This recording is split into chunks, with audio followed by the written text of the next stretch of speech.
Alright, so starting with the next topic, financial mobilization from non-tax sources. तो कल हमने tax sources का सारा देख लिया था. तो स्टार्ट भी हमने देखा था उसका कि 11% of tax to GDP ratio आया है, ठीक है हमारा. अब यहाँ पे हम नॉन टैक्स सोर्सेज की बात करें तो इसमें नॉन टैक्स में क्या क्या आएगा, जैसे कंपनी से डिविडेंड मिल गया, आरबीआई से सरप्लस ट्रांसफर मिल गया, तो ये सब चीजें जो है वो नॉन टैक्स रेवेन्यू में आ जाएंगी, ठीक है. तो we have witnessed record tax collection from non tax revenue, ठीक है, largely because of higher dividend from the PSUs, ठीक है. उनके बेसिस पे हमारा ये जो नॉन टैक्स रेवेन्यू ये काफी ज्यादा बढ़ गया है. अगर आप आरबीआई के सरप्लस की बात करोगे तो ये मल्टी ईयर लो पर चला गया है, ठीक है. If you remember, I think 19 के आसपास शायद ये बात चल रही थी कि अराउंड 99,000 करोड़ समथिंग अमाउंट जो है वो आरबीआई से इन्होंने ले लिया था, ठीक है. वो अपना एक इश्यू हुआ था उस टाइम कि जबरदस्ती या आर्म ट्विस्ट किया आरबीआई को अपना सरप्लस देने पे, तो वो अलग चीज है. ऑल्दो हमने देखा था फिर बिमल जलान कमेटी भी आई थी, उसने भी रिकमेंडेशन दिया था उस पर कि कितना ट्रांसफर करना चाहिए, ठीक है. तो प्रॉब्ली वही रीजन है कि इस बार हमें आरबीआई की तरफ से जो सरप्लस देखने को मिला, सरप्लस ट्रांसफर, वो कई सालों का लो देखने को मिला, ठीक है. सो ये कुछ फाइनेंशियल डिटेल हो गई एट ग्लैंस. नेक्स्ट की ऑब्जेक्टिव देखते हैं. तो पहला, इंक्रीज करो नॉन टैक्स रेवेन्यू. तो आप ये कैसे कर सकते हो कि हमारे जो पब्लिक सेक्टर यूनिट्स हैं, ठीक है, उनको और ज्यादा हम कोशिश करें कि वो कॉर्पोरेटाइज हों या कॉर्पोरेट तरीके से चले, ताकि उनका प्रॉफिट मेकिंग जो है वो बढ़े, ठीक है. प्रॉफिट बढ़ेगा तो ऑटोमेटिकली वो जो डिविडेंड गवर्नमेंट को देती है वो भी बढ़ेगा. Next, 4-year national monetization pipeline to raise 6 lakh crore through core assets of central government, ठीक है. तो गवर्नमेंट ने एक, हमने कल भी पढ़ा था, नेशनल इंफ्रास्ट्रक्चर पाइपलाइन करके एक प्रोजेक्ट चल रहा है, ठीक है, जिसमें गवर्नमेंट एम करे कि 100 लाख करोड़ का हम लोग फंडिंग जो है वो लेकर आए to invest in infrastructure development, ठीक है. तो ये आइडिया है और बहुत ही एक एग्रेसिव टारगेट है. उस एग्रेसिव टारगेट को फुलफिल करने के लिए हमें फंडिंग भी बहुत ज्यादा एग्रेसिव चाहिए होगी. और उस एनआईपी के अंदर ये बोला भी गया था कि इसमें ज्यादातर फंडिंग जो है हम इनोवेटिव तरीके से लेके आएंगे. तो उन्होंने एक नेशनल मोनेटाइजेशन पाइपलाइन का कॉन्सेप्ट लेके आए थे, जिसमें ऑलरेडी एग्जिस्टिंग जो एसेट्स हैं, जो पीएसयूज के हो गए या गवर्नमेंट ऑर्गेनाइजेशन के जो एसेट हो गए सेंट्रल गवर्नमेंट के, तो उनको मोनेटाइज करेंगे. मोनेटाइज इन द सेंस उनको बेचना नहीं है, जो एग्जिस्टिंग लैंड है उसको लीज पर दे सकते हैं या प्राइवेट सेक्टर को कुछ बनाने के लिए दे सकते हैं, ठीक है, कुछ समय के लिए. तो आप एक तरीके से ओनरशिप अपनी मेंटेन रख रहे हो, और जो आपके पास एग्जिस्टिंग एसेट था जो कि अभी वेस्ट ही था, मतलब खाली पड़ा हुआ था, उसका आपको रेवेन्यू मिल रहा है, ठीक है. इट्स लाइक कि आपके पास एक घर खाली पड़ा था, आपने उसको किराए पे चढ़ा दिया, ठीक है. ये कॉन्सेप्ट है नेशनल मोनेटाइजेशन पाइपलाइन का. तो इसके थ्रू 6 लाख करोड़ का आइडिया है अभी. नेक्स्ट, फाइनेंशियल ईयर का डिसइन्वेस्टमेंट टारगेट जो है वो 65,000 करोड़ का रखा गया. अभी कल भी हमने बात किया था कि एलआईसी को डिसइन्वेस्ट करने का प्लान इनका 2019-20 से चल रहा था, लेकिन वो कोविड के चलते आगे खिसकता गया एंड देन 2022 में वो चीज हुआ है, ठीक है. तो वो टारगेट्स काफी ज्यादा डिले हुए हैं. तो वही सेम चीज आगे नहीं होनी चाहिए. जो डिसइन्वेस्टमेंट करना है वो खत्म हो जाना चाहिए. Next, need for quality revenue generation on the account of increase expenditure side pressure, ठीक है. तो हमें हमारा जो स्पेंडिंग है उसको थोड़ा रैशनलाइज कर सकते हैं ताकि रेवेन्यू जनरेट हो जाए, ठीक है. तो ये कुछ की ऑब्जेक्टिव हो गए. पॉलिसीज की इसमें बात करें तो आपके पास नेशनल मोनेटाइजेशन पाइपलाइन होगी. आप इसमें एनआईपी के बारे में लिख सकते हो. Then policy on strategic disinvestment, ठीक है, 2021, जिसके अंदर गवर्नमेंट ये बेसिकली अपना विजन रख रही है कि वो जितने भी non strategic public sector units है उसमें से कुछ अमाउंट में डिसइन्वेस्टमेंट कर देगी. नेक्स्ट, आरबीआई का सरप्लस ट्रांसफर है, वो भी रहता ही है नॉन टैक्स रेवेन्यू का एक इंपॉर्टेंट सोर्स. नेक्स्ट, अभी एक नया स्पेशल पर्पस व्हीकल बनाया गवर्नमेंट ने, नेशनल लैंड मोनेटाइजेशन कॉर्पोरेशन, ठीक है, फॉर सरप्लस लैंड मोनेटाइजेशन. अभी नेक्स्ट आर्टिकल में इसमें और डिटेल में देखेंगे, अभी बस याद रख लो कि ये भी एक स्कीम है. नेक्स्ट, चैलेंजेस की बात करें तो टैक्स कंसेशन जो गवर्नमेंट ने दिए, ठीक है, कॉर्पोरेट्स को दिए. जैसे हमने देखा कॉर्पोरेट टैक्स इंडिया में कम कर दिया गया था, पहले 30% से अबव रहता था, अब वो 22% और कुछ फर्म्स के लिए 15% तक कर दिया. तो उसके चक्कर में बहुत सारा रेवेन्यू लॉस हुआ है, जिसके चलते इन्फ्लेशन को टारगेट करना थोड़ा मुश्किल हो सकता है। हाई फिजिकल डेफिसिट जाएगा, एक्सेसिव मार्केट बोरोइंग या high debt to GDP ratio जाएगा, ठीक है। इनएफिशिएंसी इन पीएससी एक मेजर रोल रहता है कि क्यों पब्लिक सेक्टर यूनिट्स जो हैं वो उतना ऑप्टिमली वर्क नहीं कर पाते, ठीक है। उसमें आप फिर पॉलिटिकल इंटरफेरेंस और भी बहुत सारी चीजें लिख सकते हो। देन नेक्स्ट पॉपुलिस्ट पॉलिसीज आप बोल सकते हो, ठीक है। तो उसके चक्कर में क्राउडिंग आउट इफेक्ट हो जाता है कि जो बैंक से पैसा शायद पीएसयूज को मिल सकता था वो नहीं मिल पाता फिर properly. Next, challenges in determining additional quality avenues, ठीक है। तो वो क्वालिटी एवेन्यूज आना और फिर उनको इम्प्लीमेंट करना वो भी एक बहुत कम्बरसम टास्क है, ठीक है। तो इसमें आप इन्वेस्टमेंट मॉडल्स ले सकते हो, जैसे बीओटी हो गया, हैम हो गया, ईपीएस हो गया। ईपीएस तो नहीं, बाकी हैम वगैरह ले सकते हो। तो ये एनविसाज किए गए थे कि इनके इनसे इंफ्रास्ट्रक्चर डेवलपमेंट बहुत अच्छा होगा, लेकिन कहीं ना कहीं नहीं हुआ वो भी चीज, ठीक है। वो आप ले सकते हो। Next, limited private sector partnership. सबसे मेजर इश्यू यही चल रहा है कि प्राइवेट सेक्टर को अभी इतना ज्यादा इंसेंटिव नहीं लग रहा है इन सब चीजों में पार्टिसिपेट करने का, जैसे एसेट मोनेटाइजेशन हो, इनमें इतना इंसेंटिव नहीं लग रहा है अभी तक, ठीक है। तो these are some of the challenges. Next, way forward की बात करते हैं। तो पहला, स्ट्रेंथन करो डोमेस्टिक रिसोर्स अवेलेबिलिटी, ठीक है।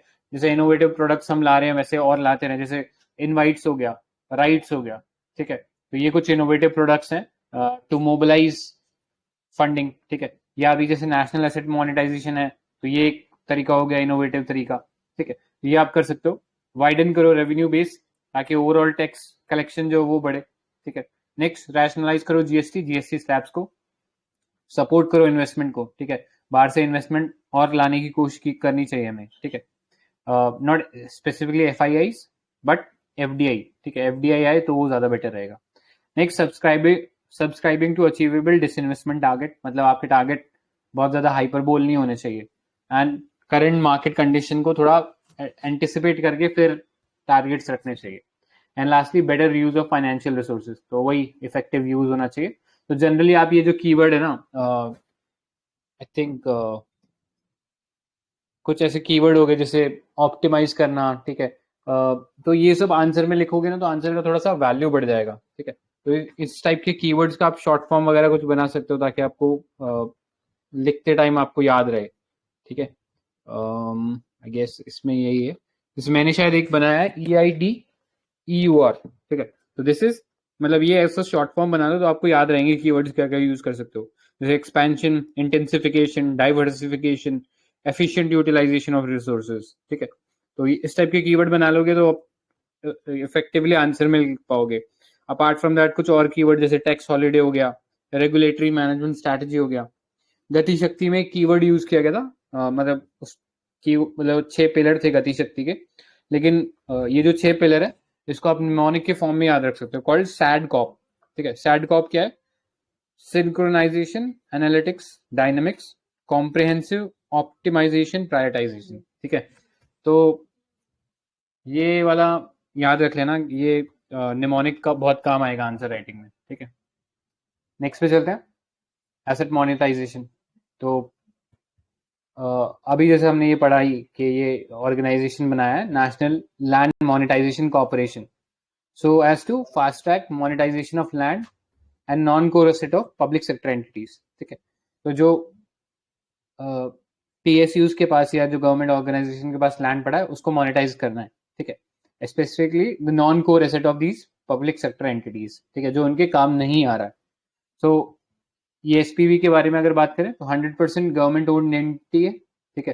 कैपिटल और ये कितना शेयर, सब्सक्राइब शेयर कैपिटल है, इतना आई थिंक डिटेल में जाने की जरूरत नहीं है, बस इतना याद रख लेना 100% गवर्नमेंट ओन्ड एंटिटी है। मोनेटाइजेशन ऑफ कोर एसेट जो है this is stared bye NITI Aayog, ठीक है। ये याद रखना, कोर एसेट नीति आयोग है और नॉन कोर के लिए हमारा जो मिनिस्ट्री ऑफ फाइनेंस है वो करेगा, ठीक है। तो ये डिफरेंस पता होना चाहिए। तो आई थिंक एसेट मोनेटाइजेशन अब तक पता ही लग गया, उसको डिफाइन करने की जरूरत नहीं है। नेक्स्ट, जो अभी हमने डिस्कस किया था कि नेशनल इंफ्रास्ट्रक्चर पाइपलाइन जो है फाइनेंशियल ईयर 2020 से लेके 2025 तक, ठीक है। एनविजन ये था कि 1 लाख करोड़, पहले तो सॉरी 100 लाख करोड़ का बोला गया था, लेकिन बाद में इंक्रीज करके 111 लाख करोड़ का टारगेट रखा गया था, ठीक है। उसमें भी 22% का टारगेट रखा गया, मतलब शेयर ऐसे रखा गया था। 39 is by state and central government and बाकी जो 22% है वो प्राइवेट सेक्टर से आना है, ठीक है। एंड स्पेसिफिकली इसमें ये मेंशन्ड है कि 15 से 17% जो इसमें शेयर आना है, this should come from innovative and alternative initiative, जैसे एसेट मोनेटाइजेशन हो गया, ठीक है। नेक्स्ट, एग्रीगेट मोनेटाइजेशन पोटेंशियल अभी जो देखी गई है, जो नेशनल एसेट मोनेटाइजेशन प्लान जो बना है, उसमें अभी 6 लाख करोड़ का प्लान किया गया है, ठीक है। एंड इसमें मेजोरिटी ऑफ जो लैंड जो है वो इन 5 सेक्टर में से आएगी, जैसे कि road, railways, power, oil gas and telecom, ठीक है। इनके पास बहुत ज्यादा लैंड मतलब बहुत ज्यादा ही लैंड पड़ा रहता है, ठीक है। तो वो लोग यहाँ इनका ही लैंड यूज कर सकते हैं, ठीक है। लैंड हो गया, बिल्डिंग हो गया, यानी बेसिकली ब्राउन फील्ड पे थोड़ा फोकस रहेगा। नेक्स्ट, एसेट मोनेटाइजेशन, ये याद रखना डिफरेंट होता है फ्रॉम प्राइवेटाइजेशन। आप लैंड बेच नहीं रहे हो, आप ओनरशिप अपने पास रख रहे हो, ठीक है। सो ये इन्फोग्राफिक से आप थोड़ा सा समझ सकते हो उसको कि बेसिकली हो क्या रहा है कि आपके पास लेट्स से एक एग्जिस्टिंग एसेट है, ठीक है। आपके पास एग्जिस्टिंग एसेट है, उसको आप मोनेटाइज करो। मोनेटाइज करो यानी किसी प्राइवेट को लीज पे दे रहे हो। लीज देने से आपको कुछ पैसा मिलेगा, उस पैसे का गवर्नमेंट क्या करेगी, गवर्नमेंट उसको आगे इंफ्रास्ट्रक्चर बनाने में लगा देगी, ठीक है। तो केपेक्स जो बोलते हैं, कैपिटल एक्सपेंडिचर हो रहा है। और कल हमने बात किया था, केपेक्स होगा तो उसके कैस्केडिंग इफेक्ट होते हैं, ठीक है। कंट्री में डेवलपमेंट होता है, इकोनॉमिक ग्रोथ होती है, एम्प्लॉयमेंट अपॉर्चुनिटीज बढ़ती है, तो इसलिए government is focusing on capex, ठीक है। So next, structured around mature brownfield asset monetization help in first resource mobilization, ठीक है, by providing long term capital. Next, creating greater financial leverage and values for companies as well as government. And lastly, efficient operation and management of the existing suboptimal utilized infrastructure, ठीक है। तो अभी तक जो land फैलो पड़ा हुआ था, मतलब अभी तक लैंड बिल्कुल यूजलेस था, अब नेशनल एसेट मोनेटाइजेशन के थ्रू हम उसको यूज में ला रहे हैं, ठीक है। सो ये थे बेनिफिट्स। नेक्स्ट, चैलेंजेस की बात करते हैं। तो सबसे बड़ा चैलेंज इसमें फाइनेंशियल चैलेंज है, ठीक है, कि प्राइवेट सेक्टर को कैसे आप इंसेंटिवाइज करोगे कि वो आके इसमें इन्वेस्ट करे, ठीक है। तो अभी there is issue with respect to availability of sustained and robust asset pipeline to attract and keep investors in bidding, ठीक है। तो इतने ज्यादा हमारे पास कोई एक रोबस्ट पाइपलाइन तैयार नहीं है, मतलब एक डिटेल्ड हम कह सकते हैं ना, एक प्रोजेक्ट कैसे चलेगा, ये पूरा पाइपलाइन कैसे चलेगा, ये अभी तक तैयार नहीं है, ठीक है। जिसके कारण इन्वेस्टर्स शायद अभी आ नहीं रहे हैं उस स्केल पे। Next, lack of identified renewables revenue streams, ठीक है। तो हमारे पास एग्जिस्टिंग कोई रेवेन्यू स्ट्रीम ऐसा आइडेंटिफाई नहीं कर पाए फ्रॉम इंफ्रास्ट्रक्चर एसेट, ठीक है। दूसरा, हो सकता है कि हम अगर हमारे ये जो PSUs है, ये अगर ये लैंड को दे दे, ठीक है, तो हो सकता है कि इनके ये जो प्रोडक्ट्स बना रहे थे उनमें कुछ इश्यू आ जाएंगे। लॉन्ग टर्म में शायद इनके बनाए हुए प्रोडक्ट्स और महंगे हो जाएंगे, ठीक है। तो वो लोगों के लिए, कंज्यूमर्स के लिए खराब हो सकते हैं, ठीक है। नेक्स्ट, रेगुलेटरी चैलेंजेस है। तो ये बहुत ही एक रेवोल्यूशनरी आइडिया कह सकते हैं। तो ना तो हमारे जो एडमिनिस्ट्रेशन है उसमें इतना कैपेबिलिटी है या अंडरस्टैंडिंग है इस चीज के ऊपर, या कह सकते हैं कि एक्सपर्टीज नहीं है उस लेवल का, ठीक है। तो शायद इम्प्लीमेंट करने में प्रॉब्लम हो सकता है इसको। नेक्स्ट, एक मेजर चैलेंज ये रहता है कि लीगल इश्यूज अगर आ जाएंगे तो उनको कैसे रिजॉल्व किया जाएगा, ठीक है। तो उसके ऊपर भी अभी कोई प्रॉपर फ्रेमवर्क नहीं मिलता है इसके अंदर। एंड अपार्ट फ्रॉम दैट बहुत सारे और भी चैलेंजेस हैं, क्योंकि आप गवर्नमेंट का जो प्रॉपर्टी है वो इस्तेमाल कर रहे हो और गवर्नमेंट के लोग ही इस चीज को स्पेयर हेड कर रहे हैं, तो वहां पे हो सकता है पॉलिटिकल इन्फ्लुएंस या करप्शन के इश्यू आ जाए।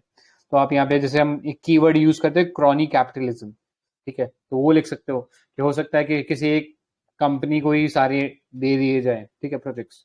तो आप वो लिख सकते हो कि वो एक इश्यू हो सकता है, ठीक है। तो इस टाइप के कीवर्ड्स के थ्रू अगर आप लिखने की कोशिश करोगे डायमेंशंस, तो बहुत इजीली डायमेंशंस आ जाएंगे और वर्बैटिम भी आपका आंसर नहीं होगा, ठीक है, क्रिस्प रहेगा वो। Alright, next, way forward. तो national monetization pipeline with sector specific plan is the first to help private sector plan their fundraising on brownfield asset inventory with potential financing opportunity, ठीक है। तो प्राइवेट सेक्टर को हम वो कर रहे हैं कि वो आके इन्वेस्टमेंट करे या जो एग्जिस्टिंग इंफ्रास्ट्रक्चर है उसके ऊपर और कुछ बनाए, ठीक है।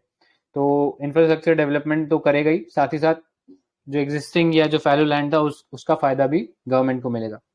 नेक्स्ट, एंश्योर करो कि इसका प्रॉपर इम्प्लीमेंटेशन हो बाय बिल्डिंग कैपेसिटी, ठीक है, जो एडमिनिस्ट्रेशन है उनके पास रिक्वायर्ड स्किल होना चाहिए to implement this plan.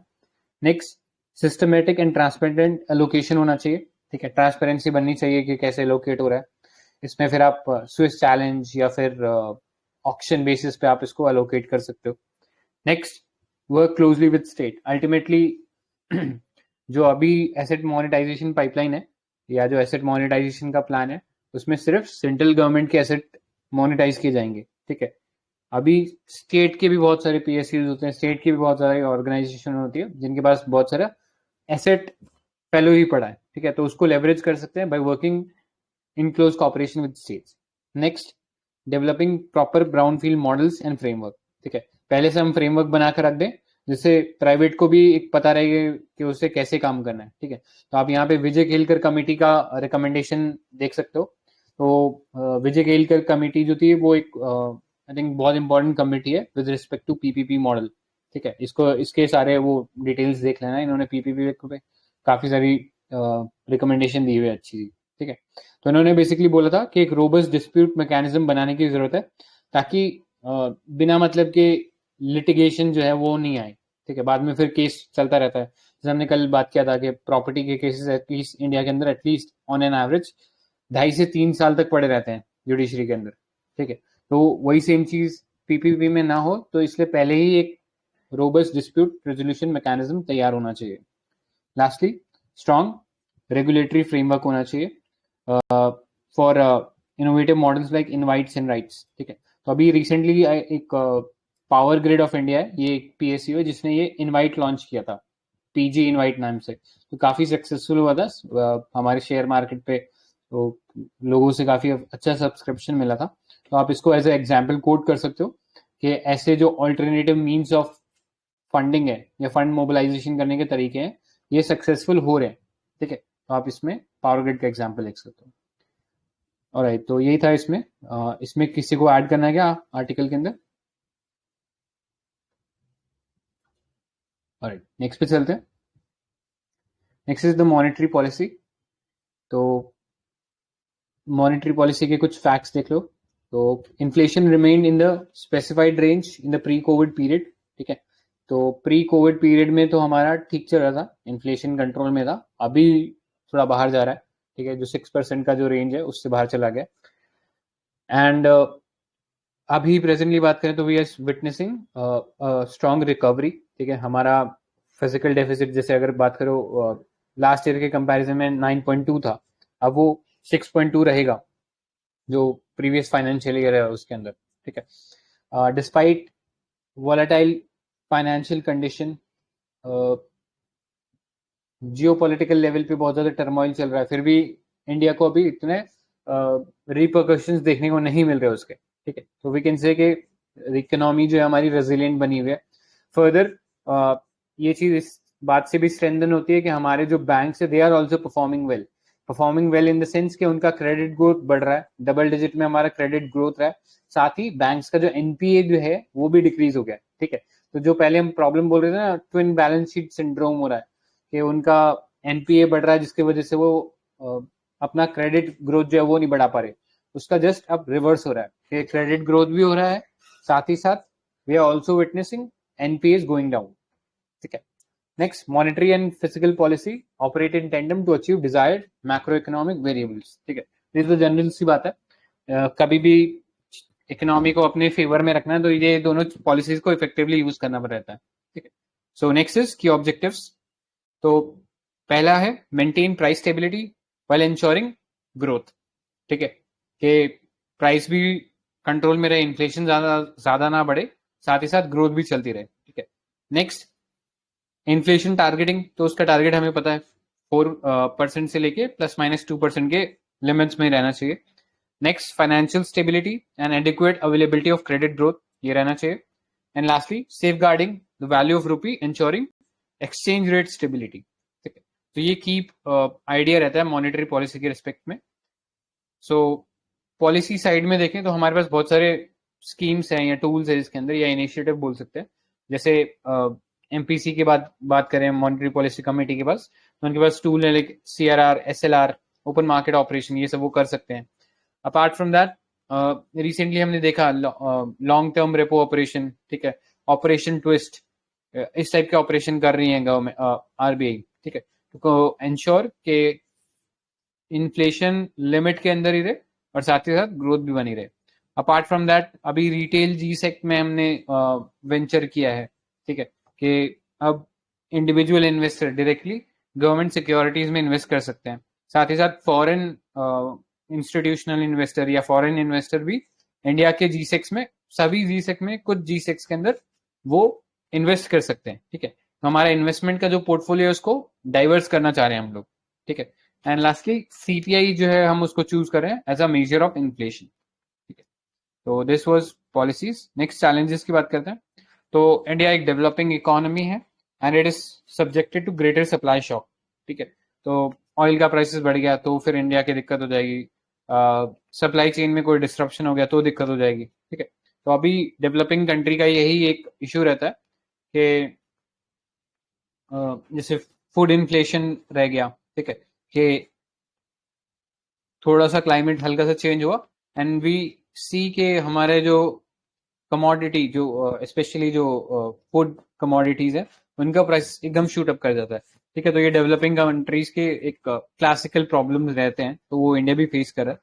Next, greater hinge towards inflation targeting tends to compromise growth, ठीक है। तो अभी हमारा इन्फ्लेशन जो था वो 6% से ऊपर चला गया था, डब्ल्यूपीआई ऑलमोस्ट 11% पे चला गया था, ठीक है। तो इन्फ्लेशन को कंट्रोल में रखने के लिए हमारा जो सेंट्रल बैंक है उसने टाइट मॉनेटरी पॉलिसी लॉन्च करी, ठीक है। आपने देखा कि ऑलमोस्ट 1% से सीधा जो रेपो रेट था उसको बढ़ा दिया गया, ठीक है। तो inflation targeting basically compromise with growth, ठीक है। अब जो कंपनीज है उनको शायद उतना ल्यूक्रेटिव रेट के ऊपर लोन नहीं मिलेगा बैंक से, ठीक है। So that's how inflation targeting compromises with growth. Next, issue with accuracy. तो हमारा डेटा जो है, कल भी हमने मतलब पिछले 2-3 दिन से यही बात कर रहे हैं, इकोनॉमिक सर्वे में भी यही बात चल रहा था कि जो डेटा है बहुत ज्यादा लैग के साथ आता है, ठीक है। तो उससे ऑथेंटिक पिक्चर या जो रियल टाइम पिक्चर है वो नहीं मिल पाती इकोनॉमी की, ठीक है। तो उसको इंप्रूव करने की जरूरत है। एंड लास्टली कोविड के जो इम्पैक्ट है, ठीक है। तो इकोनॉमी में आप सब जगह ये कोविड-19 का इम्पैक्ट जरूर लिख सकते हो, ठीक है, कि कुछ अगर नहीं परफॉर्म कर पाए तो उसके लिए एक स्केप गोट की तरह है, ठीक है, कोविड-19। तो these are some of the constraint. Next, way forward में इंप्रूव कर सकते हैं डेटा कलेक्शन एनालिसिस फ्रेमवर्क हमारा by using high frequency data indicator, ठीक है। ये कीवर्ड इकोनॉमिक सर्वे में यूज किया गया था, तो ये आप लिबरली यूज कर सकते हो इकोनॉमिक के किसी भी आंसर में। Next, broaden investor base. तो इसके लिए हमने जैसे अभी बात किया कि जी सेक्स के अंदर फॉरेन इन्वेस्टर्स को भी अलाउ कर दिया, रिटेल इन्वेस्टर को भी अलाउ कर दिया। Next, strengthening coordination between monetary and physical policy, ठीक है। So these are some of the way forward that we can utilize तो एज टू इंश्योर कि इन्फ्लेशन भी लिमिट में रहे और ग्रोथ भी बनी रहे, ठीक है। इसमें किसी को कुछ ऐड करना है क्या? ठीक है, नेक्स्ट आर्टिकल पे चलते हैं। So this is standard deposit facility. Again एक बहुत इंपॉर्टेंट डेवलपमेंट है with respect to monetary policy committee. तो इन्होंने अपने जो रीसेंट रिव्यू है उसके अंदर इंट्रोड्यूस किया standing deposit facility as the floor of liquidity adjustment facility, या उस फैसिलिटी का जो कॉरिडोर था। जैसे पहले आपके पास एक रिवर्स रेपो रेट था और एक रेपो रेट था, ठीक है। इसके अलावा और भी चीजें थी, जैसे मार्जिनल स्टैंडिंग फैसिलिटी हो गई, ठीक है। तो मार्जिनल स्टैंडिंग फैसिलिटी एकदम टॉप पे हो गया और सबसे नीचे रेपो रेट हो गया। इन दोनों के बीच का जो रूम होता है उसको हम ये फाइनेंशियल कॉरिडोर बोलते हैं, ठीक है। जैसे ये आप डायग्राम के थ्रू देखो, एलएएफ है लिक्विडिटी एडजस्टमेंट फैसिलिटी, सबसे ऊपर एमएसएफ, फिर रेपो रेट, और पहले यहाँ पे आपके पास रिवर्स रेपो था, ठीक है। तो सबसे ज्यादा रेट एमएसएफ में रहेगा, फिर रेपो रेट में रहेगा, और सबसे कम रिवर्स रेपो में रहेगा, ठीक है। तो ये पूरा एक कॉरिडोर बोल सकते हो या स्प्रेड बोल सकते हो एलएएफ का, ठीक है। अब रिवर्स रेपो की जगह हमारे पास एसडीएफ आ गया। Sorry. अब एसडीएफ है क्या?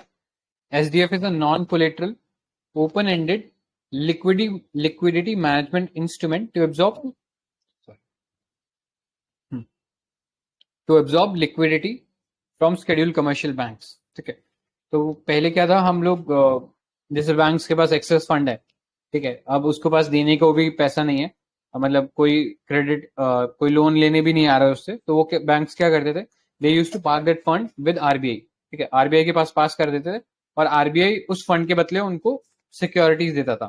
ठीक है, गवर्नमेंट सिक्योरिटीज, और उस रिवर्स रेपो पे उनको पैसे मिलते थे, मतलब इंटरेस्ट के साथ पैसा मिलता था। ठीक है, तो अब इश्यू क्या हो रहा था ड्यूरिंग, जैसे डिमोनेटाइजेशन हो गया, तो एकदम से बहुत ज्यादा लिक्विडिटी सरप्लस आ गया था बैंक्स के पास। ठीक है, और बैंक्स ने वो पैसा जो है वो पार्क करने की कोशिश की आरबीआई के पास, लेकिन आरबीआई के पास जो गवर्नमेंट सिक्योरिटी थी, क्योंकि आप अगर कुछ ले रहे हो, अगर आप कुछ एसेट ले रहे हो, तो आपको उसको बदले में कुछ देना पड़ता है। ठीक है, your asset and your liability should match. तो अगर आरबीआई पैसा ले रहा है, तो उसको गवर्नमेंट सिक्योरिटी रखनी पड़ेगी, बैंक्स को देनी पड़ेगी।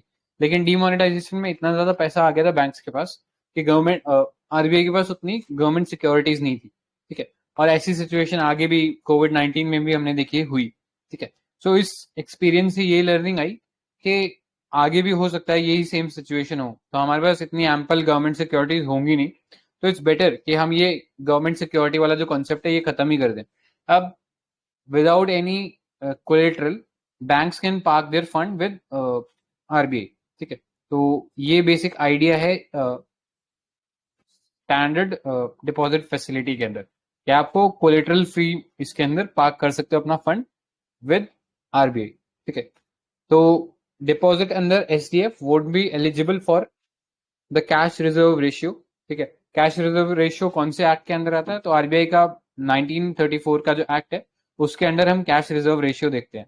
ठीक है, सो ये इसके अंडर नहीं आएगा, but they will be eligible for maintenance of statutory liquidity ratio under article 24 of banking regulation act 1949। ठीक है, तो डिफरेंस पता होना चाहिए दोनों का, जो लीगल बैकिंग है सीआरआर और एसएलआर का वो डिफरेंट है, और जो एसडीएफ है वो बैंकिंग रेगुलेशन एक्ट के अंदर कंसीडर किया जाएगा as part of SLR.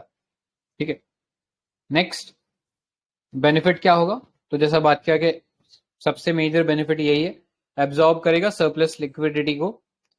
Next, strengthening operating framework, तो अभी ये जो एलएफ का जो स्प्रेड है ये काफी बढ़ गया था। ठीक है, अब स्टैंडर्ड डिपॉजिट फैसिलिटी आने से ये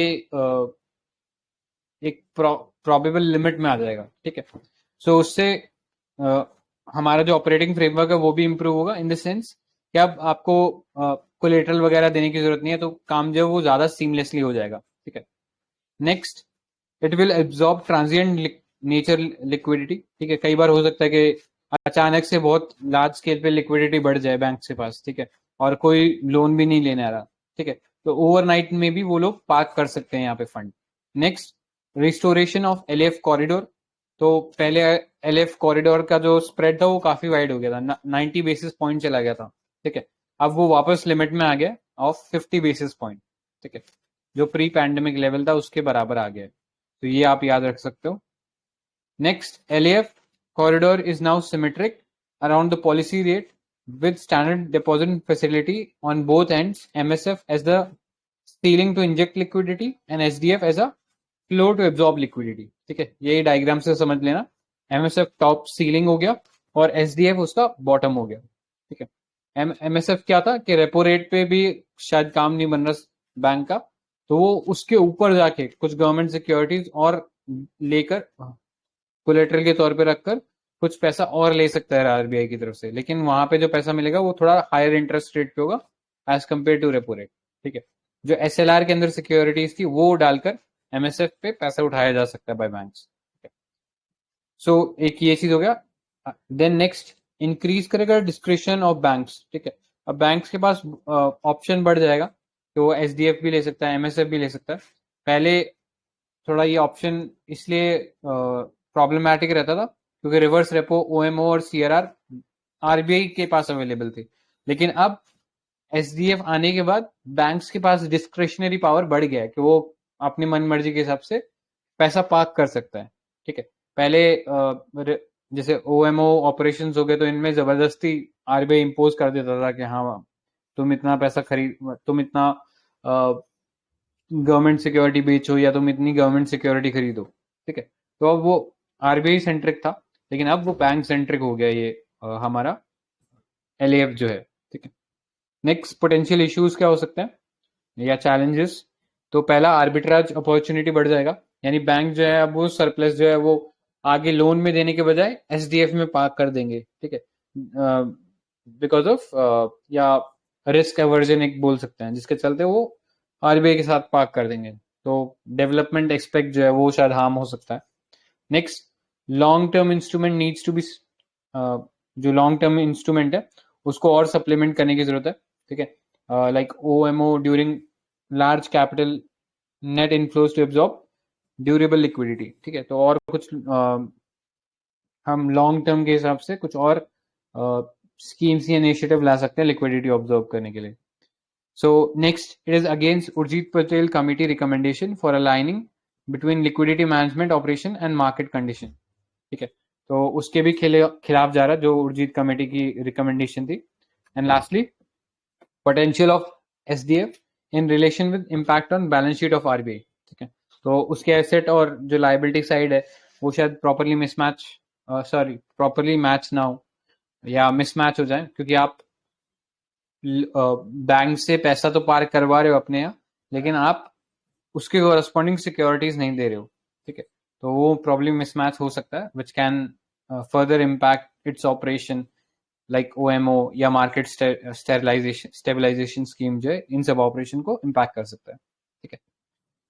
सो कंक्लूजन इसमें क्या हो सकता है? तो एक फ्यूचरिस्टिक कंक्लूजन इसमें ये रख सकते हो कि introduction of SDF goes with the swift shift in risk sentiment and tightening of global financial condition to manage a different risk, ठीक है।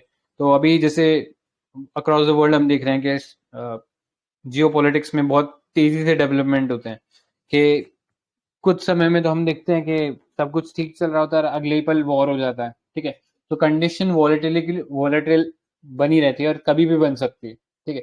तो उस केस में हो सकता है कि ऐसे लिक्विडिटी सरप्लस बैंक के पास आगे भी आते रहे। तो उस सेंस में एसडीएफ आने से आरबीआई के पास या हमारे ओवरऑल इकोनॉमी में हम कह सकते हैं कि लिक्विडिटी ऑब्जॉर्प्शन करने की जो पावर है वो काफी सिग्निफिकेंटली बढ़ जाएगा, ठीक है। So which will help us to ensure stability in the market, ठीक है। सो ये कुछ एडवांटेज हो सकते हैं और इसको आप एज अ कंक्लूजन के तौर पे लिख सकते हो, ठीक है। So this was it. इसमें किसी को कुछ ऐड करना है क्या? ठीक है, नेक्स्ट आर्टिकल पे चलते हैं, रिटेल डायरेक्ट स्कीम। तो अभी जस्ट यही डिस्कस किया था हम लोगों ने कि गवर्नमेंट ने अब बेसिकली इंडिविजुअल इन्वेस्टर्स को अलाउ कर दिया है that they can invest in government securities. पहले ये गवर्नमेंट सिक्योरिटीज को आरबीआई अपने ई कुबेर प्लेटफॉर्म के थ्रू बेचता था, और इसमें ले कौन सकता था उन सिक्योरिटीज को? तो they could be taken by financial institution या एनबीएफसी या बैंक्स, ये सभी ले सकते थे, इंडिविजुअल नहीं ले सकता था। तो अब इंडिविजुअल को अलाउ कर दिया, तो अब इंडिविजुअल इसको कैसे ले सकता है? तो उसको ई कुबेर प्लेटफॉर्म पे जाना है, अपना एक अकाउंट आरबीआई के साथ खोलना है, ठीक है। जनरली आप जो डीमैट अकाउंट खोलते हो जहाँ पे आप सिक्योरिटीज लेते हो, तो जनरली आप अपने किसी ब्रोकर के साथ खोलते हो या बैंक के साथ खोलते हो, लेकिन यहाँ पे आपको एक अकाउंट आरबीआई के साथ खोलना है और उसके थ्रू आप गवर्नमेंट सिक्योरिटीज में इन्वेस्ट कर सकते हो, ठीक है। तो government securities gilt as securities बोलते हैं जिसको, क्योंकि ये सबसे सेफेस्ट फॉर्म ऑफ सिक्योरिटी है, ठीक है। जो इन्वेस्टर्स के लिए भी उनका पोर्टफोलियो एक तरीके से डाइवर्स हो जाएगा कि they can directly invest into government securities, तो उस तरीके से हेल्प करेगा और हमारा जो सिक्योरिटी मार्केट है उसको डीपन करेगा, ठीक है। गवर्नमेंट सिक्योरिटीज की अगर हम बात करें तो दो टाइप से आप इनको क्लासिफाई कर सकते हो, long term, short term. Long term में क्या आता है? लॉन्ग टर्म में आपके पास जिनकी मेच्योरिटी पीरियड 1 साल से ज्यादा है वो गवर्नमेंट सिक्योरिटी आ जाती है। एंड अगर 1 साल से कम है तो देन यूल से कि वो जो गवर्नमेंट सिक्योरिटीज है those are called treasury bills, ठीक है। ट्रेजरी बिल जिनका 1 साल से कम मेच्योरिटी पीरियड होता है, ठीक है। उसमें भी फिर उसमें अलग अलग कैटेगरीज रहते हैं, 90 डेज रहता है, 180 डेज रहता है, 360 डेज रहता है, ठीक है। तो ये पता होना चाहिए डिफरेंस। सो अभी इंडिविजुअल इन्वेस्टर को अलाउ कर दिया और उसके बाद फॉरेन इन्वेस्टर्स को भी इसके अंदर अलाउ कर दिया गया है, ठीक है। तो person resident outside India can also invest in government securities, लेकिन कुछ गवर्नमेंट सिक्योरिटीज, नॉट ऑल, ठीक है। तो ये थोड़ा सा दिमाग में पता होना चाहिए इसके बारे में। बाकी आई डोंट थिंक इसमें कुछ एक्स्ट्रा जानने लायक है। तो स्ट्रेंथन क्या करेगा, मतलब हेल्प क्या होगी जी से मार्केट के अंदर इंडिविजुअल इन्वेस्टर्स से, ठीक है। तो पहला रिटर्न ऑन इन्वेस्टमेंट बढ़ेगा, ठीक है, क्योंकि इंडिविजुअल एक सेफेस्ट ऑप्शन की तरफ जा सकते हैं, ठीक है। तो उसके चलते उनका पोर्टफोलियो डाइवर्स होगा, ठीक है। हमारा जो सिक्योरिटी मार्केट है वो डीपन होगा, ठीक है। नेक्स्ट, रोबस्ट इंफ्रास्ट्रक्चर बनाने की जरूरत है, ठीक है। अभी एक इशू ये चल रहा था कि जैसे हमने पिछले कुछ समय में देखा कि लेट्स से एचडीएफसी एग्जाम्पल ले लो, ठीक है। एक आउटेज हो गया जिसके चलते सारा का सारा बैंकिंग ऑपरेशन रुक गया, ठीक है। या आप एक क्लाउड सर्विस प्रोवाइडर है, ठीक है, क्लाउड की सर्विस प्रोवाइड करता है बहुत सारे हमारे इंडियन ब्रोकर्स को, जैसे ज़ेरोधा, अपस्टॉक, ठीक है। तो उसका सिस्टम डाउन हो गया था, उस क्लाउड सर्विस प्रोवाइडर का सर्विस डाउन हो गया था, एंड पूरे इंडिया के अंदर जितने भी ये ब्रोकर्स है सबका ऐप बंद हो गया था, ठीक है। तो इस टाइप के इश्यूज ना हो, तो इसके लिए इट्स बेटर कि हमारे पास एक रोबस्ट ऑनलाइन डिजिटल सर्विसेज जो है, या कंट्री के अंदर ही हमारे पास ऑल्टरनेटिव्स अवेलेबल रहें। Next, financial and digital literacy. So as public awareness about GSecs is relatively low, ठीक है। तो लोगों को अवेयर करने की जरूरत है। एक स्टैंडर्ड एंड पुअर का सर्वे था जिसमें ये बोला गया था 76% of Indian adult do not even understand the basic financial concept like interest rate, inflation, yield या बॉन्ड्स क्या है, इक्विटी क्या है, इतना बेसिक इन्फॉर्मेशन भी नहीं है, ठीक है।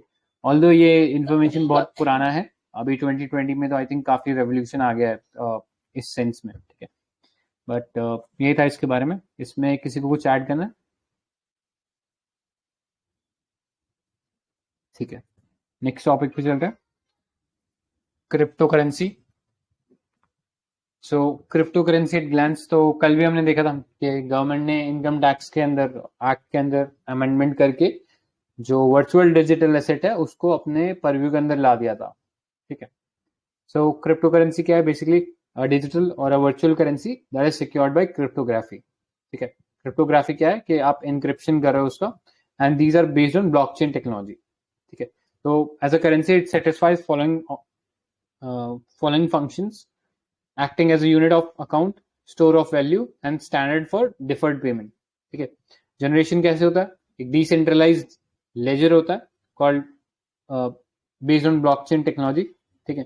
Distribution, they can be traded on crypto exchanges और exchange on peer to peer basis, ठीक है। या तो आप डायरेक्टली उसका पेमेंट करने में इस्तेमाल कर सकते हो, या उनको एज ए एसेट ट्रेड कर सकते हो on crypto currency exchanges.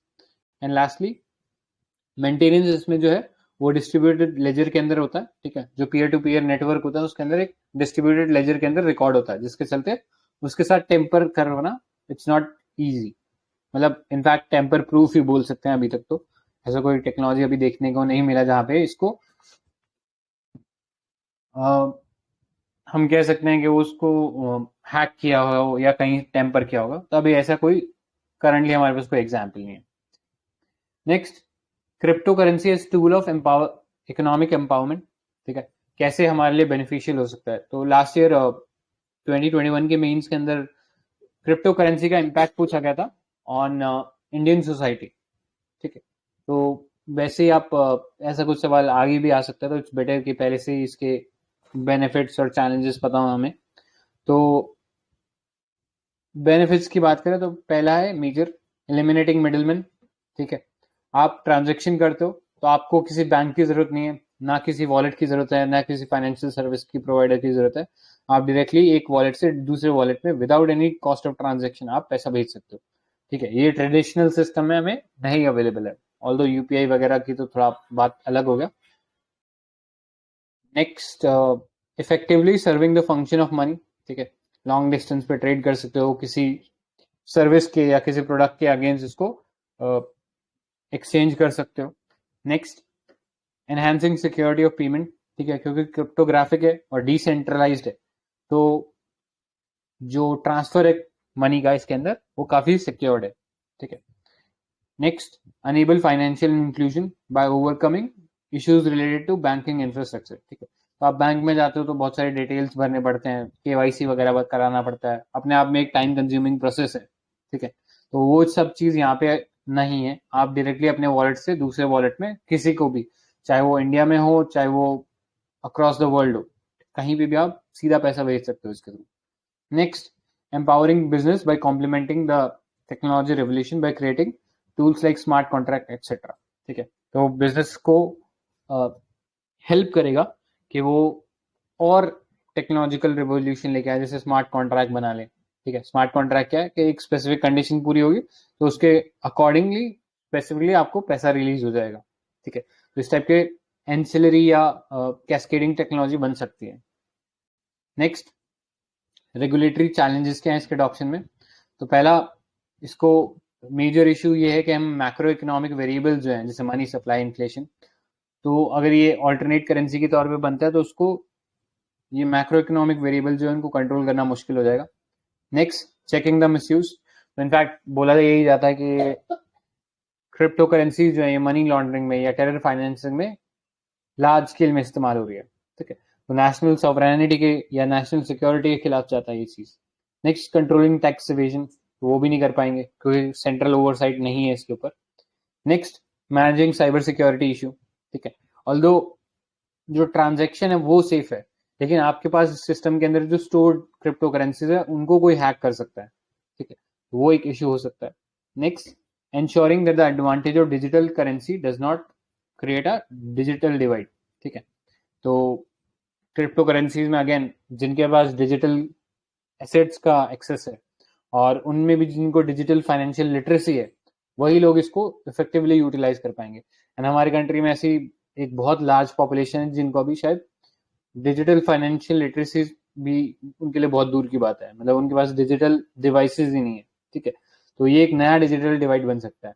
Next, weaponisation of crypto currency in context of Jio politics. ठीक है, तो आरबीआई का रिसेंटली एक पेपर भी आया था, उसमें ये बोला गया था कि sorry think parliamentary standing committee के सामने आरबीआई ने ये चीज बोला था कि क्रिप्टो करेंसी को अगर हम एक्सेप्ट करते हैं तो शायद डॉलराइजेशन ऑफ इकोनॉमी हो जाएगा, यानी इंडियन रुपी वीक हो जाएगा एंड डॉलर अप्रिशिएट हो जाएगा, क्योंकि ज्यादातर ट्रांजैक्शन डिजिटल या क्रिप्टो करेंसीज में डॉलर के फॉर्म में ही होती है। ठीक है, सो ये थे उसमें कुछ challenges. Next, what we can do is balancing the regulatory challenges and इसके बेनिफिट्स। तो मास्टरिंग अ रेगुलेटरी सैंडबॉक्स। ठीक है, सैंडबॉक्स एक इंपॉर्टेंट कीवर्ड है विद रिस्पेक्ट टू फिनटेक। ठीक है, फिनटेक भी हो गया या और भी कोई इनोवेशन हो गया, तो जब भी कोई ऐसा कोई डेवलपमेंट के आंसर आते हैं तो आप उसमें श्योरली सैंडबॉक्स टेक्नोलॉजी को एज अ वे फॉरवर्ड लिख सकते हो। ठीक है, कि कोई भी नई टेक्नोलॉजी आती है पहले उसको टेस्ट करो सैंडबॉक्स में, मतलब एक कंट्रोल्ड एनवायरनमेंट में, एंड देन उसको रिलीज करो। ठीक है, नेक्स्ट, आरबीआई खुद भी ऑप्शन एक्सप्लोर कर रहा है सीबीडीसी के। सीबीडीसी क्या है? Central bank digital currency. हमारा खुद का एक डिजिटल करेंसी बने। ठीक है, तो उस डायरेक्शन में आरबीआई को कंसंट्रेट या कंसर्टेड स्टेप लेने चाहिए ताकि लोग जो है वो बिटकॉइन या और किसी करेंसी के जाने लेने के बजाय सीबीडीसी, इंडियन सीबीडीसी का इस्तेमाल करें। नेक्स्ट, प्रमोट करो ecosystem of adoption of digital finance by improving financial literacy, digital penetration, strengthening cyber security ecosystem. ठीक है, next, involving private sector to encourage innovation, ये कर सकते हो। Next is evolving a monetary policy for digital age. ठीक है, अब हो सकता है कि आने वाले टाइम पीरियड में डिजिटल करेंसी हो, तो पहले से हमारा एक मॉनेटरी पॉलिसी उसके या ऐसा कोई पॉलिसी हम पहले से फ्रेमवर्क तैयार कर लें। ठीक है, lastly, maintaining international collaboration for financial stability. ठीक है, क्योंकि ये एक नेशनल इशू नहीं है, ये एक इंटरनेशनल इशू है, तो इसलिए ग्लोबल कोलैबोरेशन इस पे बनाने की बहुत ज़्यादा ज़रूरत है।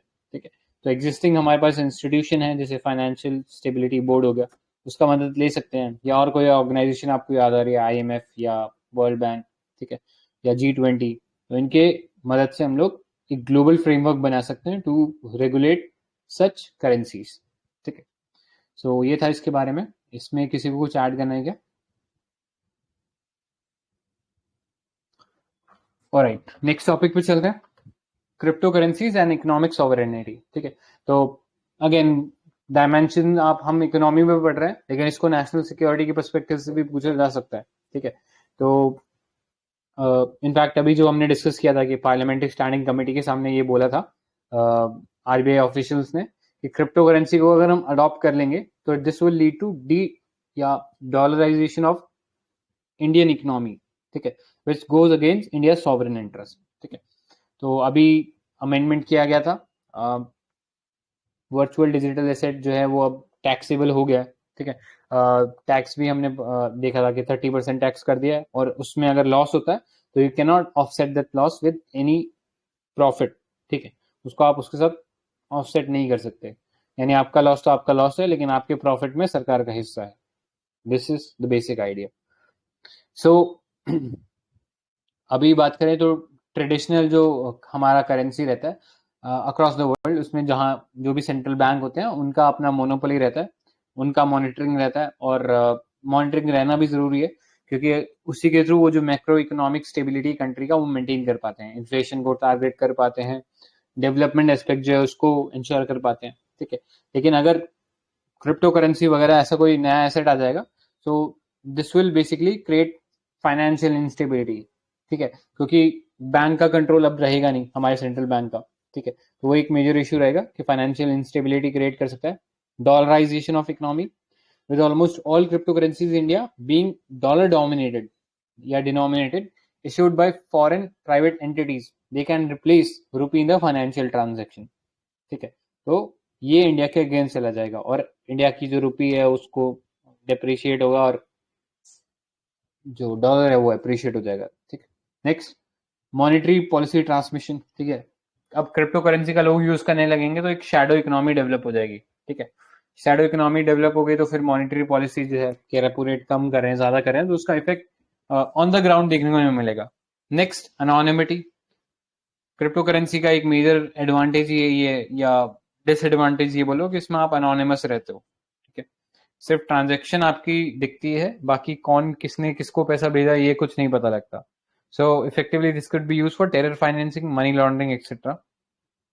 Next, negative impact of banking system, ठीक है। अब लोग को जब ये एडवांटेज पता लगेगा कि हाँ इसमें किसी मिडिलमैन के बिना आप पैसे को ट्रांजैक्ट कर सकते हो, तो automatically people would prefer to use crypto currency rather than going for banking system, ठीक है। तो बैंक्स को नुकसान होगा, और बैंक को नुकसान होगा तो ओवरऑल इकोनॉमी को नुकसान होगा। लास्टली, कंज्यूमर प्रोटेक्शन, ठीक है। तो हम देख रहे हैं नई नई क्रिप्टो करेंसीज निकल कर आ रही हैं, ह्यूज प्रॉफिट के लालच दिए जा रहे हैं, ठीक है। अक्रॉस डिफरेंट प्लेटफॉर्म आप देखोगे बहुत लालच दिया जाता है कि इतना इतना पैसा मिलेगा, तो उससे कंज्यूमर को भी ड्यूप किया जा सकता है, और वोलेटिलिटी इतनी है कि पैसा इजीली लॉस हो सकता है, ठीक है। तो आपकी हार्ड अर्न कमाई जो है वो मिनटों में गायब हो सकती है, तो this could have a negative impact on society, ठीक है। तो उसके सेंस में कंज्यूमर प्रोटेक्शन भी बनाना जरूरी है। सो ओवरऑल अनडिजायरेबल कंसिक्वेंसेस हो सकते हैं सोसाइटी पे, लेजिटिमेसी ऑफ द इंस्टीट्यूशन, ठीक है। अब चैलेंजेस क्या हैं ओवरकमिंग दीज कंसर्न? तो पहला, बहुत सारे इन्फ्लुएंशियल लोग हैं, जैसे इलॉन मस्क एग्जांपल ले लो, वो प्रमोट कर रहे हैं ये फाइनेंशियल या इन क्रिप्टो करेंसीज को। Apart from that, certain sovereign nations are also accepting crypto currencies like El Salvador या वेनेजुएला। इन्होंने अपना अपना मतलब एल सेल्वाडोर ने तो बिटकॉइन को एक्सेप्ट कर लिया, एंड वेनेजुएला ने अपना एक क्रिप्टो करेंसी निकाला पेट्रो कॉइन करके, ठीक है। तो ये कुछ इशू क्रिएट कर सकते हैं, मतलब लेजिटिमेसी मिलने लग रही है इनको। Next, regulatory focus has been placed on VDAs across virtual digital asset across the world, including India. Global or local regulatory framework needs to manage cryptocurrency ecosystem, ठीक है। तो हमारा जो एक बिल इंट्रोड्यूस किया था बैन करने को, वो इंट्रोड्यूस हुआ लेकिन वो इफेक्टिवली इम्प्लीमेंट नहीं हुआ, ठीक है। गवर्नमेंट का स्टैंड भी अभी एम्बिगुअस है कि वो बैन करना चाहती है, रेगुलेट करना चाहती है, ठीक है। वो थोड़ा सा इश्यू बना हुआ है। सो उस चीज को एड्रेस करने की जरूरत है कि एक हमारा स्टैंडर्ड फ्रेमवर्क रेडी होना चाहिए इसके अगेंस्ट। नेक्स्ट, वे फॉरवर्ड की बात करें, so legal framework regulations for licensing and authorization of crypto asset service provided to mitigate consumer risk, ठीक है। तो पूरा एक लीगल फ्रेमवर्क तैयार होना चाहिए, जितने भी क्रिप्टो में सर्विस प्रोवाइड कर रहे हैं, जितने भी कंज्यूमर है, सबका डेटा होना चाहिए हमारे पास, so that we can insure an effective regulation. Next, mechanism for tracking and reporting of suspected transaction, ठीक है। तो ऐसा कोई मैकेनिज्म बनाने की जरूरत है either using these emerging technology like data mining या AI वगैरह का कुछ यूज करके हम ऐसा कुछ बना सकते हैं, ठीक है। तो आप लिख सकते हो, लिबरली यूज कर सकते हो जो भी इमर्जिंग टेक्नोलॉजी है उसको लिखने के लिए। Next, managing macro economic stability by monitoring by strengthening monetary policy credibility and de dollarization policy, ठीक है। तो इसमें गवर्नमेंट अपना खुद का CBDC लाए तो वो ज्यादा बेटर रहेगा, तो लोग ऑटोमेटिकली बिटकॉइंस की तरफ जाने को डिसइंसेंटिवाइज होंगे। फिर फर्दर आप अभी जो अमेंडमेंट किया गया इनकम टैक्स एक्ट में वो भी लिख सकते हो कि इसके अंदर 30% कैपिटल गेन्स टैक्स रखा गया, और ऑफसेट के जो प्रोविजन है वो भी लॉस ऑफसेट के प्रोविजन नहीं रखे गए हैं, तो लोग ऑटोमेटिकली डिसइंसेंटिवाइज होंगे in trading in crypto currency, ठीक है। Next, working towards global crypto currency regulation. तो 3C अप्रोच यहाँ फॉलो करनी है, comprehensive, consistent and coordinated global framework, ठीक है। तो ये अप्रोच फॉलो करोगे तो एक ग्लोबल कंसेंसस बना सकते हैं, ठीक है। और ग्लोबल कंसेंसस बनेगा तो इम्प्लीमेंटेशन करना ज्यादा इजी रहेगा, ठीक है। Apart from that we can use for other agency like FATF, ठीक है। so as to ensure कि ये जो मनी लॉन्ड्रिंग वाला जो एस्पेक्ट है या टेरर फाइनेंसिंग वाला जो एस्पेक्ट है वो प्रॉपरली हिट हो, ठीक है। so these were some of the issues and way forward for cryptocurrencies, ठीक है। तो अगेन एक बहुत हॉट टॉपिक रहेगा, तो हो सकता है वापस क्वेश्चन पूछा जाए इसमें। ऑलराइट, नेक्स्ट चैप्टर पे चलते हैं, banking and payment settlement system. तो पहला आर्टिकल देखो and probably the last article of the day, banking. कुछ फिगर हम बात कर लेते हैं।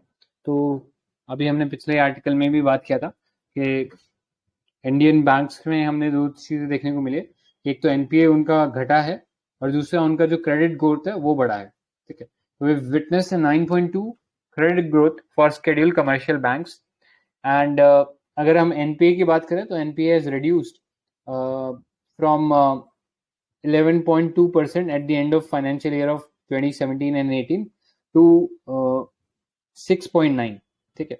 अभी ग्रॉस एनपीए हमारा हो गया। नेक्स्ट, जो प्रोविजन कवरेज रेशियो था वो भी कम हुआ है। प्रोविजन क्या होता है कि अगर आपको लॉस हुआ है तो आपको कुछ अमाउंट असाइड रखना पड़ता है सो एज टू इंश्योर कि अगर कभी उसकी वजह से कोई इमरजेंसी क्रिएट होती है तो आपके पास सफिशिएंट फंड रहे, ठीक है। तो जैसे जैसे लॉस बढ़ता है वैसे वैसे प्रोविजन बढ़ता है, एंड जैसे जैसे प्रोविजन बढ़ता है तो बैंक की लैंडिंग कैपेसिटी कम होती है, ठीक है। तो वो प्रोविजनिंग भी हमारी कम हो रही है। Next, annualised return on asset, तो वो भी बढ़ रहे हैं, ठीक है, जो कि अच्छी बात है कि जितना लोन दिया जा रहा है उसके कोरस्पॉन्डिंगली पैसा ज्यादा वापस आ रहा है, ठीक है। नेक्स्ट की ऑब्जेक्टिव बात करें तो promote diversified, efficient and competitive financial system that could contribute in greater measure to stimulate growth, ठीक है। तो जितना ज्यादा डाइवर्स रहेगा उतना ज्यादा बेटर रहेगा। इंप्रूव करें allocative efficiency of resources through operational flexibility, improving financial viability and institutional strengthening, ठीक है, ताकि सेक्टर्स को प्रॉपरली या एफिशिएंटली एलोकेशन मिले पैसे का। रिमूविंग फाइनेंशियल रिप्रेशन, ठीक है, through reduction in statutory preemption while stepping up prudential regulation at the same time, ठीक है। ज्यादा हमारी स्ट्रैटेजी रिप्रेसिव नहीं होनी चाहिए। जैसे पहले अगर हम बात करें तो जो प्रॉब्लम करेक्टिव एक्शन फ्रेमवर्क था बहुत ज्यादा रिप्रेसिव था, ठीक है। अब गवर्नमेंट ने बहुत सारे और स्टेप लिए हैं कि वो तुरंत ही मैनेजमेंट कंट्रोल कर लेते हैं, ठीक है। उसके अंदर जो बोर्ड होता है उसको रिप्लेस कर देते हैं और फिर उसको फाइनेंशियली या कॉर्पोरेट के तरीके से ही उसको गवर्न करते हैं, ठीक है। जैसे आप येस बैंक एक्स में एग्जांपल ले सकते हो, ठीक है, कि उसको एनपीए के अंदर लाया तो था लेकिन उसमें तुरंत ही मैनेजमेंट चेंज कर दिया और फटाफट उसका टर्न अराउंड हो गया। अब येस बैंक धीरे धीरे प्रॉफिटेबल हो रहा है, ठीक। नेक्स्ट, स्कीम्स की बात करें, बैंकिंग सेक्टर में कुछ इंपॉर्टेंट स्कीम्स है लाइक ईज एक इंपॉर्टेंट इनिशिएटिव है। ईज बेसिकली क्या है, enhance access and service excellence. तो बेसिकली एक टाइप का सर्वे है जिसके थ्रू हम पता लगाते हैं कि यूजर्स को कितना बेटर सर्विस मिल रही है एट द बैंक्स, ठीक है। तो उस बेसिस पे अगर खराब सर्विस मिल रही है तो बैंक्स को बोला जाता है कि आप अपना सर्विस इंप्रूव कीजिए, ठीक है। तो जैसे हम सेवा उत्तम मॉडल पढ़ते हैं, सर्विस एक्सीलेंस डिलीवरी मॉडल पढ़ते हैं, तो उसी लाइंस पे ई स्कीम भी है कि इसके अंदर जो सर्वे के अंदर जो फाइंडिंग मिलेगी उसके हिसाब से बैंक्स को इनिशिएटिव्स या डायरेक्शन दिए जाएंगे so as to improve their public service delivery. Next, PRISM एक स्कीम है, platform for regulated entities for integrated supervision and monitoring. ठीक है, तो जो भी बैंक से लोन लेके जाते हैं उन सभी एंटिटीज को मॉनिटर करने के लिए एक प्लेटफॉर्म है. Next, regulatory review authority 2.0 to reduce compliance on regulated entities. ठीक है, जितनी भी एंटिटीज, जैसे हमारे पास अभी डिफरेंट प्लेटफॉर्म, डिफरेंट सेक्टर के लिए डिफरेंट एंटिटी है, रेगुलेटरी एंटिटी. ठीक है, तो एक ब्रॉड एक एंटिटी उनके ऊपर बना सकते हैं जो उन सभी रेगुलेटेड एंटिटीज को भी ध्यान में रखे. ठीक है. Next, regulatory reforms in expansion of bank licensing framework, then supervisory initiatives such as prompt corrective action, as lastly increase in deposit insurance to 5 lakh. ठीक है, तो हमारा जो DGCI जो है उसके अंडर हमने जो पहले आपके जितने भी शेड्यूल्ड कमर्शियल बैंक है उसमें आपका जो डिपॉजिट रहता था उस पर कुछ इंश्योरेंस मिलता था आपको. ठीक है, कि अगर बैंक फेल हो गया तो आपको अराउंड आई थिंक 1.5 लाख था पहले शायद. ठीक है, इतना पैसा तो मिलेगा ही, बाकी पैसा नहीं, उसकी कोई गारंटी नहीं है, लेकिन इतना पैसे की गारंटी ही थी. अब उस गारंटी को बढ़ा के 5 लाख कर दिया गया. ठीक है, तो ये याद रखने की जरूरत है. नेक्स्ट, चैलेंजेस की बात करते हैं. तो हाई प्रोपोर्शन ऑफ एनपीएस अभी भी चल रहा है, specially for the public sector banks. ठीक है, प्राइवेट सेक्टर की बात करेंगे तो उनका थोड़ा कंपेरेटिवली कम है. प्राइवेट सेक्टर बैंक्स अभी भी काफी हाई एनपीए लेकर चल रहे हैं, जिससे पता लगता है कि उनकी वर्किंग एफिशिएंसी उतनी नहीं है. Next, increasing burden of regulatory compliance and study decline in capital adequacy for Indian banks, specially PSBs. ठीक है, तो जो रेगुलेटरी कंप्लायंस है वो भी डिक्रीज हो रही है. Next, emerging competition from NBFCs. ठीक है, लाइक फिनटेक कंपनीज है, इनसे बहुत ज्यादा कंपटीशन मिल रहा है बैंकिंग सेक्टर को. Next is limited adoption of technology at the ground level. ठीक है, तो ग्राउंड लेवल पे उतना तेजी से डेवलपमेंट नहीं हो पा रहा है, इनकॉर्पोरेशन नहीं हो पा रहा है टेक्नोलॉजी का. जैसे अगर हम बात करें यूपीआई का, तो यूपीआई बैंक्स अपने लेवल पे उनको एक्सेप्ट करने में बहुत टाइम लग गया. मतलब तब तक तो गूगल पे को आए हुए 3 साल हो चुके थे जब तक कि बैंक्स ने अडॉप्ट करना शुरू किया. तो आप ये ले सकते हो. Apart from that you can write about crypto currencies. ठीक है, कि लोगों को पता लग रहा है कि क्रिप्टो करेंसीज में मिडिल मैन कोई है नहीं, ट्रांजेक्शन कॉस्ट कम है, तो लोग वहां पर भी जा रहे हैं rather than going to bank. Next, in addition to these, PSBs also face problems like bureaucratization, political interference. ठीक है, तो स्पेसिफिकली PSBs के रिस्पेक्ट में ये प्रॉब्लम है. नेक्स्ट, वे फॉरवर्ड की बात करते हैं. Streamlining of supervision process, combination of on site end of site surveillance कर सकते हैं अलॉन्ग विद एक्सटर्नल ऑडिटिंग. ठीक है, इंट्रोडक्शन कर सकते हो स्ट्रक्चर्ड और discretionary intervention for problem banks through PCA mechanism. Next is institutionalization of mechanism facilitating greater coordination for regulation and supervision of financial conglomerates. ठीक है, ताकि जो रेगुलेशन और जो सुपरविजन है वो जितने भी बड़े बड़े एंटिटीज है उनका बेटर हो सके. ठीक है. Next, strengthening creditor rights and corporate governance. ठीक है, जनरल पॉइंट है, जहां पे भी बैंकिंग हो गया या कॉर्पोरेट्स हो गया उस रिस्पेक्ट में आप ये चीज स्टैंडर्ड पॉइंट लिख सकते हो. Lastly, restoration of TSBs through recapitalisation. ठीक है, बार बार हमने देखा है कि रिकैपिटलाइजेशन होता रहता है और इसको एज अ वे फॉरवर्ड लिखना भी एक स्टैंडर्ड वही रहेगा ऑब्जेक्टिव इसमें. Next, invest in emerging technologies. ठीक है, ताकि हम जो सुपीरियर एक्सपीरियंस है वो एक चीपर रेट पे डिलीवर कर सके. ठीक है, तो ये थे कुछ वे फॉरवर्ड जो आप with respect to banking sector हम लिख सकते हैं इसके अंदर. ठीक है, इसमें किसी को कुछ और ऐड करना है क्या? ठीक है, alright, so we are done for the day. आज